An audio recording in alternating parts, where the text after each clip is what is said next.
What's up everyone, welcome back for another video. This week we're doing another episode of Crush the Line, where I try and demystify rapids or maneuvers which seem complicated but can be broken down, and hopefully by going through the act of breaking stuff down you're going to see a bit more clearly and you'll start to get better at doing that without my help. So this week we're going to be breaking down a line on the Ottawa River again, just because it's right there and I'm right here and it makes sense. The line we're going to be breaking down is Dragon's Tongue at Garvin's Chute rapid, which is on the middle channel of the Ottawa River. Specifically, I'm talking about the water level between 7.5 and 9.5, which I think is the optimal level for Dragon's Tongue. For most people, they just portage right around this one. There's an easy trail on the right, an easy trail on the left. So why do so many people portage? Well, this is one of the more consequential rapids on the Ottawa River, which is relatively very straightforward and pool drop and fairly safe. Little air quotes on fairly safe, but in terms of consequence, it does have more of a consequence than some of the other rapids on the river, so a lot of people treat that with respect and go around it, which is fine. But we're going to be talking about it, breaking it down today. But you should still approach this rapid with respect. Just because you've watched this video doesn't mean you're like good to go, ready to run it. You know, make your own decisions. I'm not trying to tell you when you are ready or when you're not ready. I just want to be clear that I'm just trying to help you break it down, and if you think you're ready and the people you're with think you're ready and you've got your safety set up adequately, that's great, but if not, there are some more consequences to this one. So I'm going to break this rapid down kind of the same way that I scout rapids, which is using the acronym W.O.R.M.S, water, obstacles, route, marker, safety. By breaking it down in this way, I think it's easiest to get the overall picture of what's happening. So the Dragon's Tongue line is off of the river left corner of that big kind of like tongue slide run in, lift up to go over the hole at the bottom. There's a bit of slack water that's pushing kind of towards the island, and then we're going to go through that hole at the bottom on the right hand side of the island somehow. That's the general overview for the line, right? So let's break it down step by step. First thing we're going to break down is which way is the water going. You can see from the overhead view that once you come off the ramp, there's quite a lot of water pushing left. On the ramp, the water's pushing slightly left, slightly straight. It's not necessarily going hard in one way or the other. We can just say it's going kind of straight with a slight left. In between the ramp and that next hole to the right of the island, you can see the water is pushing more left than right. And this is actually what leads us on really nicely to our next breakdown point, which is obstacles. Now, one of the reasons this rapid actually can be more consequential than other rapids on the river is because you can see up here a lot of water is pushing like into that island, right? Like there's a lot of that water that pushes up against it and some of it rebounds and goes away. But the reason it's dangerous is because some of that water pushing up against it pushes up right against the island. If you see it ever at low water, you can see it's actually fairly undercut there, and there's a lot of places you don't want to end up necessarily, or you want to try and avoid ending up. And it would be a bad place to swim for sure, because you're going to end up getting pushed kind of hard into one of those undercut spots, and you don't always know what's in there or what's been pushed in there, etc, etc, right? So that's one of the big obstacles, and one of the main reasons we need to treat this rapid with caution is because of that, like the way that island protrudes, water pushes in there and it's like slightly undercut, and it's not a great zone to be in, right? Some other obstacles we're gonna have to kind of keep in mind. We've got that big hole at the bottom of the ramp, and if you look at the ramp here on the drone view, you can see that there's actually kind of a significant pour over all the way around. It does have a couple of weak spots, and you can see them here.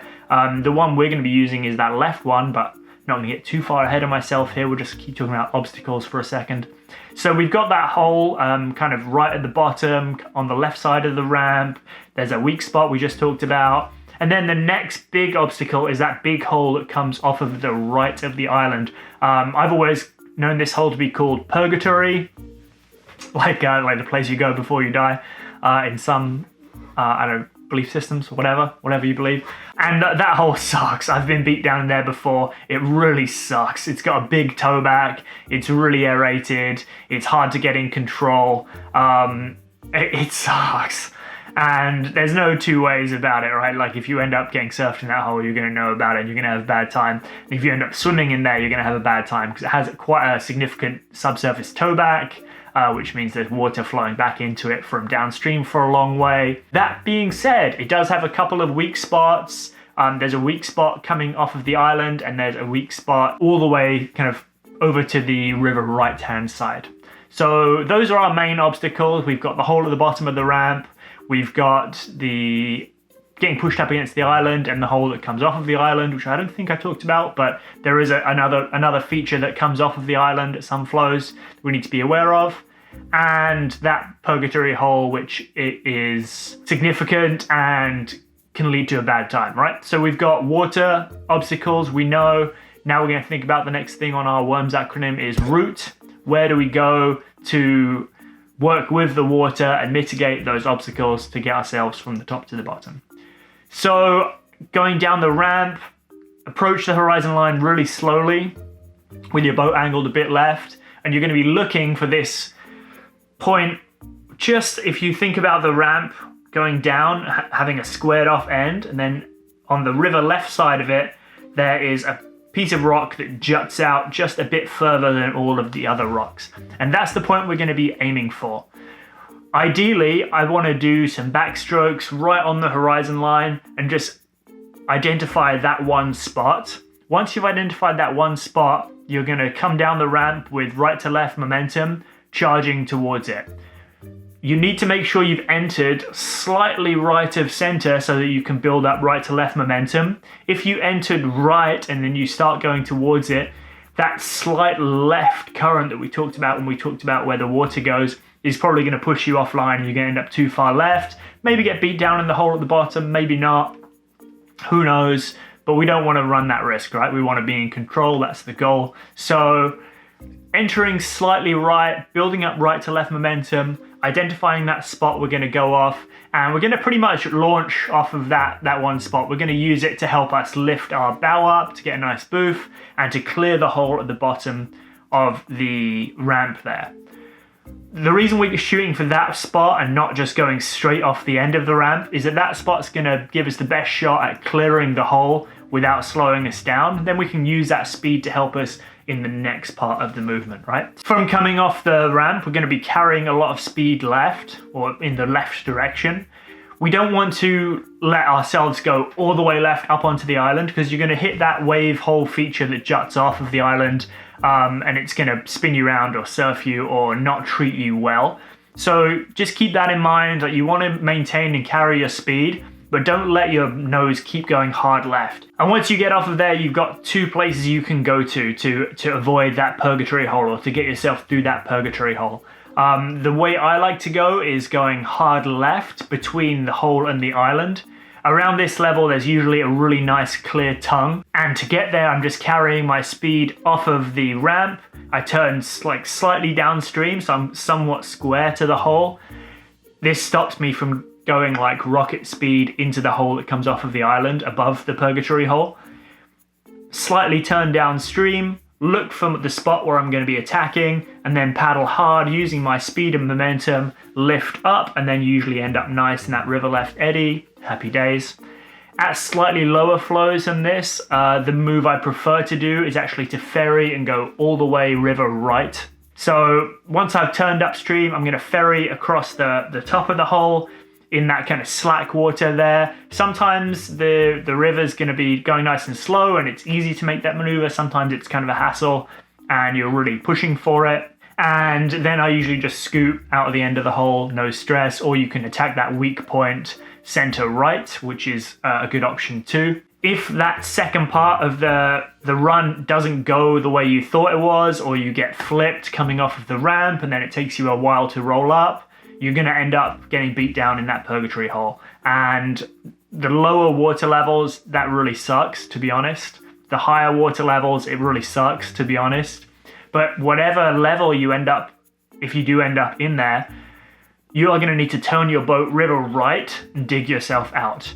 If you try and surf out towards the center island, i.e. river left, you're going to be in there forever because the upstream end of the hole is actually river left. So although it looks like you're straight, like the hole is straight on, it's actually ever so slightly angled. So river right is the downstream end, river left is the upstream end. So if you're trying to dig out river left, you're basically going uphill the entire time. It's never going to work. You're going to run out of energy, and then you're going to have a bad swim with no energy. So don't do that. Just get your bow pointed the other way and start digging out. If you're not sure how to dig out of a hole, probably you shouldn't be running this rapid at all. But anyway, dig yourself out to river right, then you're at the end of the rapid. Happy days. So we talked about the routes, and in talking about that, I talked about our markers a little bit, but I'm going to mention them again now.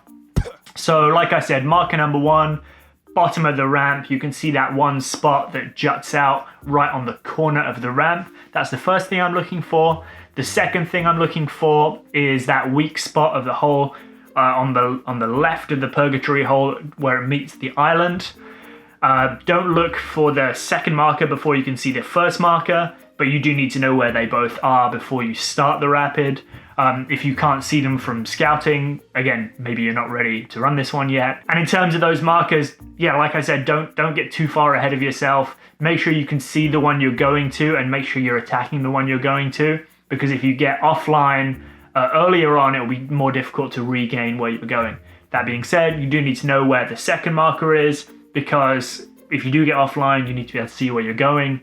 And if you're online, you need to be able to see where you're going. So either way, you need to know where you're heading to and what the markers are that are going to help you. And then the last thing on our W.O.R.M.S acronym is S for safety. Now, safety for this one is actually challenging because the area we want to protect the most is that area right on the island. So the best way to do it is split your crew up into having somebody with a throw bag right on that point on the highest, most upstream end they can.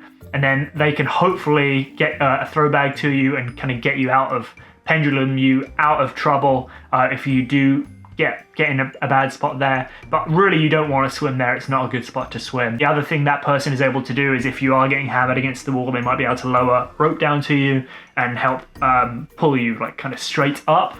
You might need more people to do that than just one person. So just kind of make plans accordingly. You're probably going to want to have someone in their boats downstream of you, like in the eddy there, and you may want to think about having someone on the downstream point just at the top of that river left eddy behind the central island that could maybe throw you a rope if you're getting kind of savagely beat down in the hole. But the real big drawback to this rapid is if you are getting beat down in that hole, there's not much anyone can do for you. So keep that in mind. Like, once you pull the trigger on this one, you're kind of on your own until you get to the end, and that should not be taken lightly. Yeah, so that's kind of the breakdown for Dragon's Tongue, Crush the Line. We talked about it in the breakdown that I usually use, that W.O.R.M.S breakdown. Hopefully this will get you thinking about preparing, getting ready. If you think you are ready, like I said at the start of this video, just because you've watched this video doesn't mean you're good to go. So that's something you're going to have to decide, and I can't decide for you.